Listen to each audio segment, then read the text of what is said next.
नमस्कार, मैं रचना शर्मा चढ़ती कला टाइम टीवी देख रहे हैं सभी दर्शकों का स्वागत करती हूं। आप देख रहे हैं हरियाणा के समाचार। समाचारों की शुरुआत से पहले एक नजर आज की मुख्य सुर्खियों पर।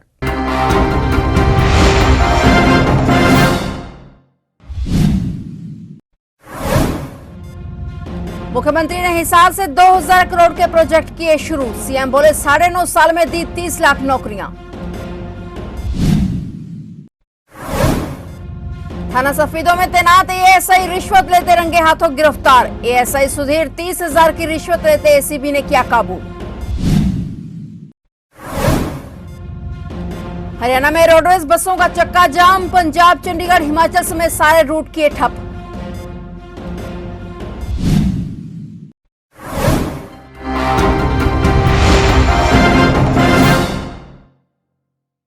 और अब समाचार विस्तार से। सीएम मनोहर लाल ने आज हिसार से राज्य में 2000 करोड़ के 153 नए प्रोजेक्टों की शुरुआत की है। इसके बाद सीएम ने कहा कि बेरोजगारी के बारे में बहुत चर्चाएं हैं। विपक्षी के लोगों का बेरोजगारी का आंकड़ा 2% से 35% रहता है। विपक्षियों के जो मन में आए वह आंकड़े बताते रहते हैं। इसको लेकर हमारे पास कोई जादू की छड़ी नहीं है। जो विपक्ष के नेताओं ने 35% से 9% बोलना शुरू कर दिया, यह रेगुलर चीजें हैं। सीएम ने कहा कि हमारा सही अनुमान यह है कि हरियाणा में 8.5% लोग बेरोजगार हैं। इसे 34% कहना विपक्ष का राजनीतिक प्रोपेगेंडा है। हमने 9.5 साल में 30 लाख लोगों को रोजगार देने का काम किया है। स्वरोजगार के लिए लोन देते हैं। साथ ही सीएम ने कहा कि हर किसी को सरकारी पक्की नौकरी मिलना संभव नहीं है, इसलिए हम अन्य रोजगार देने पर भी जोर दे रहे हैं। युवाओं को स्किल डेवलपमेंट के लिए प्रशिक्षण दे रहे हैं। हमने भर्तियों के सिस्टम में बदलाव किया। करप्शन को समाप्त करने के लिए कई पोर्टल बनाए। उन्होंने कहा कि विदेशी कंपनियां गुरुग्राम, फरीदाबाद, झज्जर, पानीपत और हिसार में आ रही हैं। इसका सबसे बड़ा कारण एयरपोर्ट है। हिसार में भी एयरपोर्ट तैयार हो चुका है। उद्योगपति हमसे एयरपोर्ट के आसपास जमीन की मांग कर रहे हैं कि यहाँ लुवास यूनिवर्सिटी, इसका जो एक प्रशासनिक भवन, वाइस चांसलर का प्रशासनिक भवन है, उसका उद्घाटन हुआ। और साथ ही पशु नस्ल सुधार के नाते से ये जो एम्ब्रियो ट्रांसप्लांट की जो लैब है, उसका भी उद्घाटन किया गया।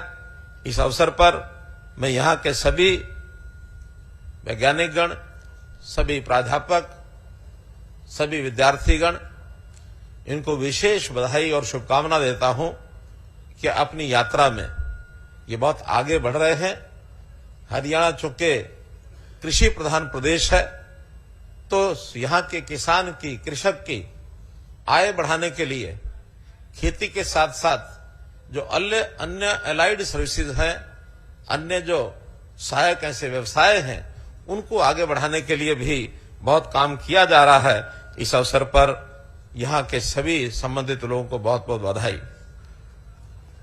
हरियाणा में इंफ्रास्ट्रक्चर के जो आज उद्घाटन और शिलान्यास चाहे यहां से किए गए हैं, जैसा 10 बड़े प्रोजेक्ट जिनका उद्घाटन शिलान्यास यहां से किया गया है 784 करोड़ रुपए, शेष शिलान्यास उद्घाटन सब जिला केंद्रों पर अथवा अन्य स्थानों पर जो वहां के हमारे मुख्य अतिथि जो भी जिस कार्यक्रम में है उनके द्वारा किया गया है।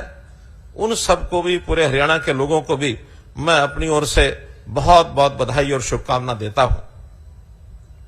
जैसा हम जानते हैं कि इंफ्रास्ट्रक्चर एक ऐसा माध्यम है जिसके कारण से किसी भी प्रदेश अथवा देश की जो अर्थव्यवस्था है वो उसके ऊपर निर्भर होती है।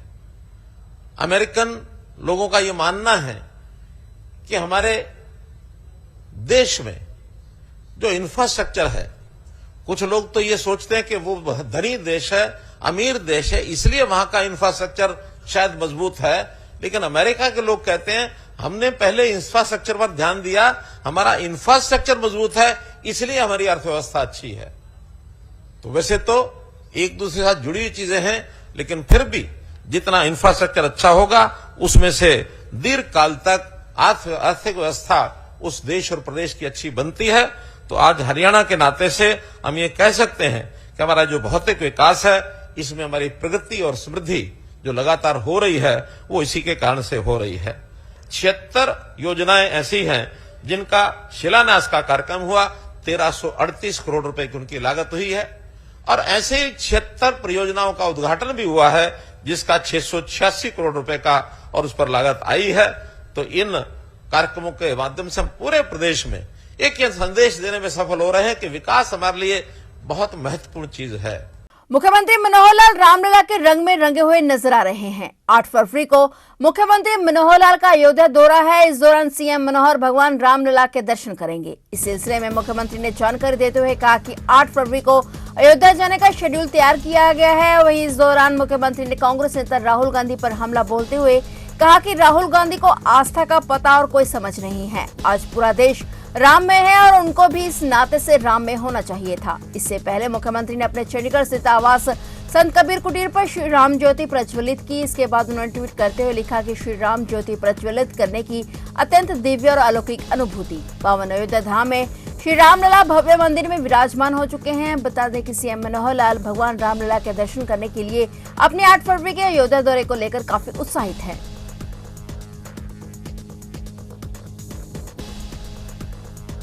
भ्रष्टाचार के खिलाफ लगातार चलाए जा रहे अभियान के तहत हरियाणा एंटी करप्शन ब्यूरो की टीम द्वारा जींद जिले के पुलिस स्टेशन सदर सफीदों में तैनात एएसआई सुधीर कुमार को 30,000 रुपए की रिश्वत लेते हुए रंगे हाथों गिरफ्तार किया गया है। एंटी करप्शन ब्यूरो की टीम ने सूचना के आधार पर आरोपी को पकड़ने के लिए जाल बिछाया और उसे रंगे हाथों पकड़ने में सफलता हासिल की। आरोपी एएसआई सुधीर कुमार द्वारा जींद के सफीदों पुलिस थाना सदर में दर्ज एफआईआर में आरोपी को रिमांड पर न लेने के बदले में रिश्वत की मांग की गई थी। एंटी करप्शन ब्यूरो की टीम ने मामले की जांच पड़ताल करते हुए आरोपी को पकड़ने के लिए योजना बनाई और उसे 30,000 रुपए की रिश्वत लेते हुए रंगे हाथों पकड़ने में सफलता हासिल की। यह पूरी कार्रवाई गवाहों के समक्ष पूरी पारदर्शिता बढ़ते हुए की गई।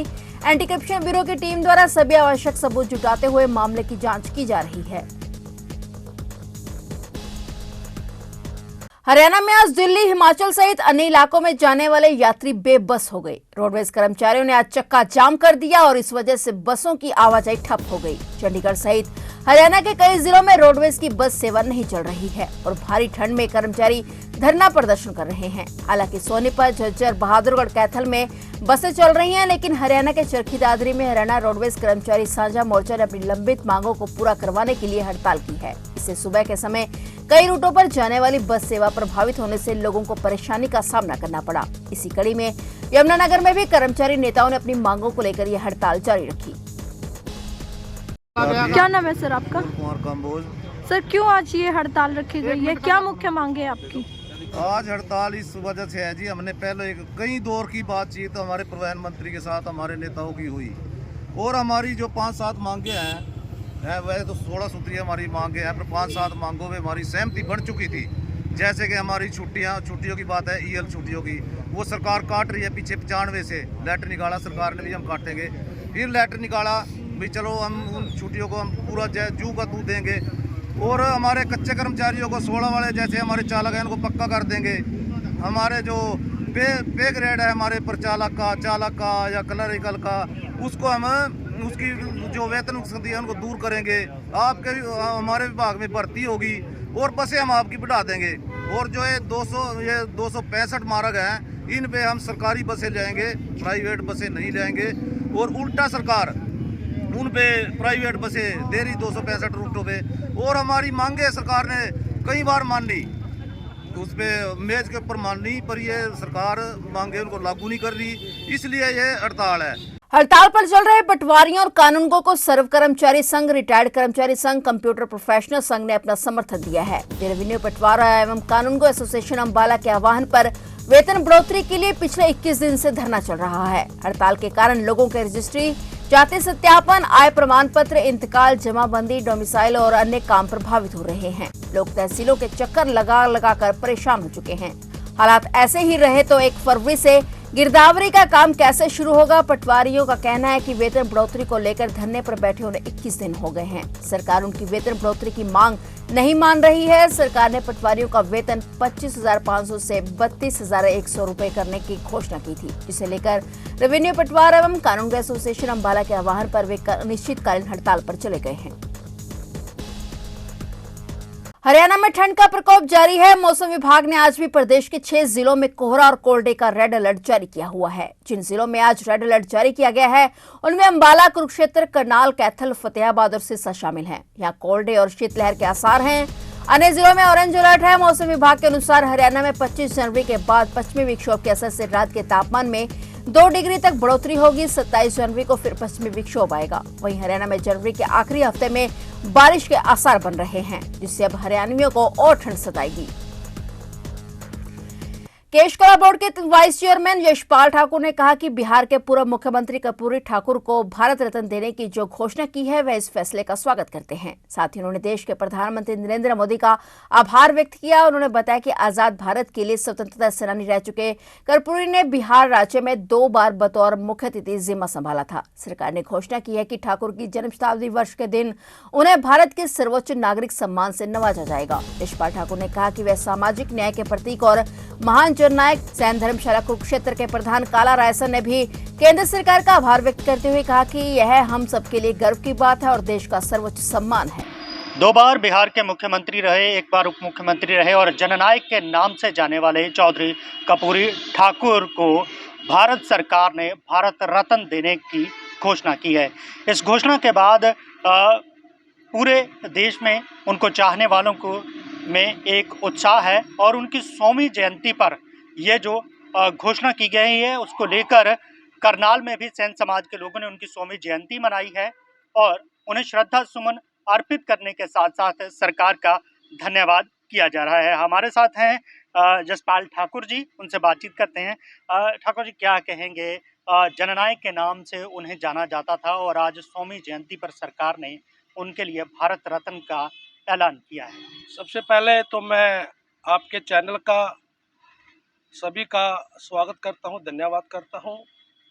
देखिए, माननीय स्वर्गीय कर्पूरी ठाकुर जी सामाजिक न्याय के प्रतीक थे, पुरोधा थे और उन्होंने स्वतंत्रता से पहले और स्वतंत्रता के बाद दलित और पिछड़े और वंचितों के लिए लड़ाई लड़ी, उनके लिए संघर्ष किया और वो कई बार तक स्वतंत्रता के लिए जेलों में भी गए और वो बिहार के 2 बार मुख्यमंत्री भी रहे और कई बार मंत्री और उप मुख्यमंत्री भी रहे। उन्होंने अपने जीवन में दलित और पिछड़े और वंचितों के लिए जो संघर्ष किया, उनको ऊंचे उठाने के लिए जो काम किया, मुझे नहीं लगता कि किसी ने ऐसा किया है और मुझे खुशी भी है, गर्व भी है। भारतीय जनता पार्टी के नेतृत्व में माननीय नरेंद्र मोदी जी जो देश के प्रधानमंत्री हैं, उनकी सरकार ने माननीय श्री स्वर्गीय कर्पूरी ठाकुर जी को जो सर्वोच्च नागरिक का मान सम्मान होता है, यानी कि भारत रत्न देने का जो एक सराहनीय कदम उठाया है, उसके लिए मैं अपने तरफ से, अपने समाज की तरफ से, हरियाणा की तरफ से और भारतवर्ष की तरफ से उनका जितना धन्यवाद करूं, जितना उनका आभार प्रकट करूंगा थोड़ा है, क्योंकि ये मांग माननीय कर्पूरी ठाकुर जी को भारत रत्न देने की मांग काफ़ी देर से उठ रही थी और विपक्ष के लोग नारा तो लगाते रहे, लेकिन आज तक उन्होंने कभी इसकी तरफ ध्यान नहीं दिया। लेकिन भारतीय जनता पार्टी की सरकार जो कहती है वो करती है और जो नहीं कहती उसको भी करती है और इसका आज हमारे सामने ये उदाहरण पेश किया है कि माननीय नरेंद्र मोदी जी ने कर्पूरी ठाकुर जी को जो मान सम्मान दिया है, खासकर पिछड़ा वर्ग, दलित और सैन समाज उनका हमेशा हमेशा के लिए आभारी रहेगा, उनका धन्यवाद प्रकट करता है। चंडीगढ़ से पलवल की ओर जा रहे हरियाणा रोडवेज की बस के ड्राइवर को चलती बस में अटैक आने से अफरा तफरी मच गई। बस परिचालक ने सूझबूझ का परिचय देते हुए चलती बस को संभाला और सुरक्षित बस को साइड पर लगा दिया। बस परिचालक की सूझबूझ से एक बड़ा हादसा होने से टल गया। सूचना मिलते ही पुलिस मौके पर पहुंची और ड्राइवर को स्थानीय अस्पताल में भर्ती करवाया गया। अब बस चालक की हालत ठीक बताई जा रही है। जानकारी मुताबिक हरियाणा रोडवेज पलवल डिपो के बस सवारियों को लेकर फरीदाबाद के लिए रवाना हुई थी और जैसे ही बस खरोंडा सीनियर सेकेंडरी स्कूल के सामने ओवरब्रिज पर पहुंची तो अचानक ही बस ड्राइवर प्रताप की तबीयत बिगड़ गई और देखते ही देखते प्रताप चलती बस में ड्राइवर सीट पर ही बेहोश हो गया। वहीं परिचालक ड्राइवर के समीप ही बैठा था और जैसे ही बस का संतुलन बिगड़ा और बस डिवाइडर पर चढ़ गई तो बस में बैठी सवारियों में अफरा तफरी मच गई। हादसे के समय करीब 20 सवारियां बस में मौजूद थी। जैसे तैसे परिचालक द्वारा स्थिति को संभाला गया और सवारियों की मदद से ड्राइवर को अस्पताल पहुंचाया गया। गणतंत्र दिवस को लेकर अंबाला में आज ड्रेस रिहर्सल का आयोजन किया गया। शहर के पुलिस लाइन में देशभक्ति कड़कड़ाती ठंड पर भारी पड़ती हुई दिखाई दी। आज जिला मुखिया द्वारा ध्वजारोहण किया गया और स्कूली बच्चों द्वारा योग डांस की प्रस्तुति दी गई और वहीं स्वतंत्रता सेनानियों को भी याद किया गया।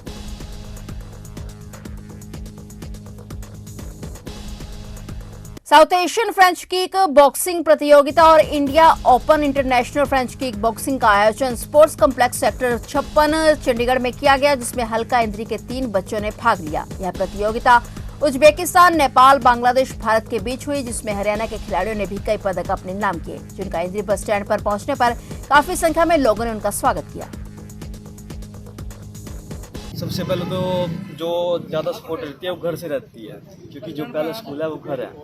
जब घर से सपोर्ट होगी तो ही बच्चे आगे बढ़ेंगे। ठीक है। और बच्चे 1.5 साल से मेरे पास हैं, जो मैं इनको कोचिंग दे रहा हूँ स्कूल में भी और एकेडमी में भी। तो बच्चों की जो परफॉर्मेंस है बहुत अच्छी है और दिन रात बहुत अच्छा मेहनत कर रहे हैं बच्चे। तो इसीलिए आज ये इस मुकाम पे पहुँचे। और जब भी नेक्स्ट कुछ होगा इंटरनेशनल में तो भी बच्चों को आगे बढ़ाएंगे, जिससे अपने इंद्री हल्के का और माँ बाप का नाम रोशन करें। इंडिया नेशनल लोकदल पार्टी के युवा न्याय सम्मेलन में उमड़ी भीड़ से अभय सिंह चौटाला गदगद हो उठे। उन्होंने कहा कि परिवर्तन यात्रा के दौरान प्रदेश के हर गांव और गली में गया हूं। उन्होंने कहा कि प्रदेश के युवाओं को इनेलो की सरकार बनने पर 1 साल में 2 बार सरकारी नौकरियों की भर्ती की जाएगी और पहले साल में 1 लाख नौकरियां दी जाएंगी।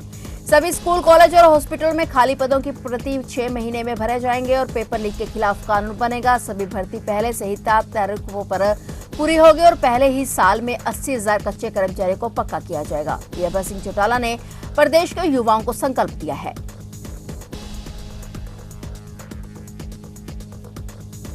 इंद्री की नई नाच मंडी में गणतंत्र दिवस की तैयारी को लेकर नगरपालिका सचिव और लेखाकार ने कार्यक्रम स्थल का दौरा किया। पिछले कई वर्षों से पुरानी नाच मंडी में गणतंत्र दिवस और स्वतंत्रता दिवस कार्यक्रम किए जाते रहे हैं, लेकिन अब की बार नई नाच मंडी में यह कार्यक्रम होगा। इंद्री नाच मंडी में यह कार्यक्रम भव्य तरीके से मनाया जाएगा, जिसमें स्कूली बच्चों की प्रस्तुति और झांकियां आकर्षण का केंद्र रहेंगी।